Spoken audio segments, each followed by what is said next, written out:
At first glance, the pond looks empty, still, silent. Then you notice it, a dark shape just beneath the ice, a snout, motionless, pressed against a small opening in the frozen surface. The body hasn't moved in hours. Ice has closed in around it on every side. Only that single snout remains exposed to the air. It looks dead.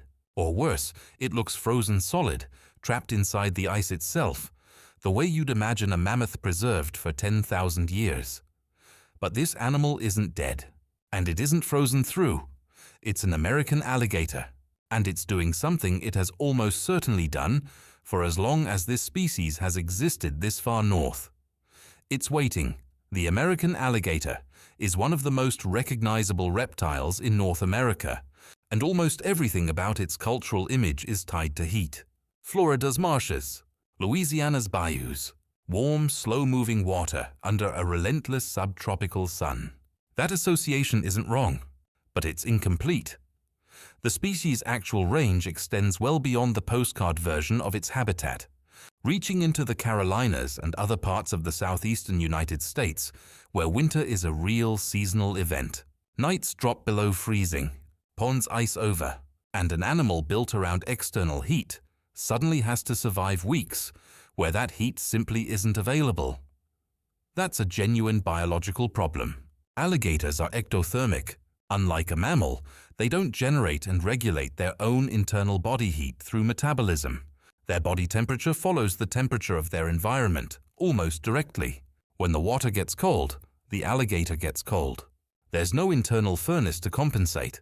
So what happens when the environment drops toward freezing? As the water cools, an alligator's metabolism slows dramatically.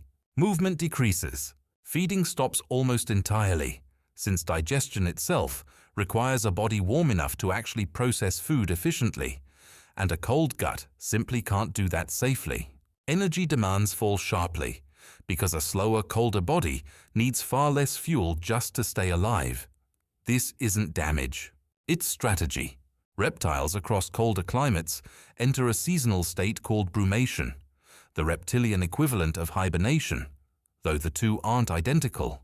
During brumation, an alligator can spend extended periods largely motionless, tucked into water, a burrow, or a sheltered den, doing very little except existing at the lowest metabolic rate its body can sustain. Now go back to that frozen pond. A cold front moves in. Overnight temperatures fall well below freezing. The surface of the water, always the first part of a pond to lose heat, begins to crystallize. A thin sheet of ice spreads across the top, and the alligator is still there, exactly where it was. This is the moment that produces those viral, unsettling photographs, alligators seemingly locked into solid ice, only their snouts breaking the surface. It looks like something out of a myth. It is not. Here's the critical distinction. The alligator's body is not frozen solid. Its tissues are not turning to ice, the way a truly freeze-tolerant animal, like certain wood frogs, can survive actual ice crystals forming inside their cells. That's a completely different biological trick, and alligators don't have it. What's actually happening is far more straightforward, and honestly, more clever. The surface of the pond freezes. The water beneath that surface layer generally stays liquid. The alligator remains in that liquid water, cold, sluggish, but not literally encased. The only part of its body making contact with open air is the very tip of its snout, held at or just through a gap in the ice, keeping its airway accessible even while almost everything else about the animal has gone still. Field observers who study this behavior describe it as icing. As the water approaches its freezing point, an alligator positions itself near the surface and holds its nostrils exposed, sometimes shifting slightly up and down as new ice forms around it, keeping that small breathing gap open rather than letting it seal shut completely. It's not that the animal is consciously predicting tomorrow's weather forecast. It's a physiological and behavioral response to falling temperature and the specific need every air-breathing reptile has. No matter how slow its metabolism gets, it still has to breathe. And because its metabolism has dropped so far, it barely needs to. This is really the core of the whole survival strategy. An ectothermic animal at low temperature isn't fighting to stay warm the way a mammal would, burning calories to generate heat. It's doing almost the opposite. It's embracing the cold by shutting almost everything down. Movement all but eliminated. Digestion paused. Energy expenditure reduced to something close to a biological idle. The alligator survives the freeze not by resisting it, but by needing almost nothing while it lasts. That single breathing hole, and the ability to hold that position for hours, or in documented cases, even several days, is often enough to get the animal through a cold snap that would otherwise be lethal if it tried to remain fully active. But this strategy has limits, and it's worth being honest about them. Alligators are not invincible to cold. Sustained, severe freezing conditions can still kill them if their body temperature drops too far for too long. Past the point, their physiology can recover from once warmth returns. Researchers who documented one of the earliest recorded cases of this icing behavior in a frozen South Carolina pond decades ago found that the alligator successfully kept its breathing hole open for days, but ultimately died once its internal temperature fell too low. Younger, smaller alligators, with less thermal mass to buffer against the cold, can face even greater risk during extreme events. Which raises an obvious question. If alligators can survive being partially frozen into a pond, why haven't they simply expanded their range much farther north, into colder territory, well beyond where they're found today?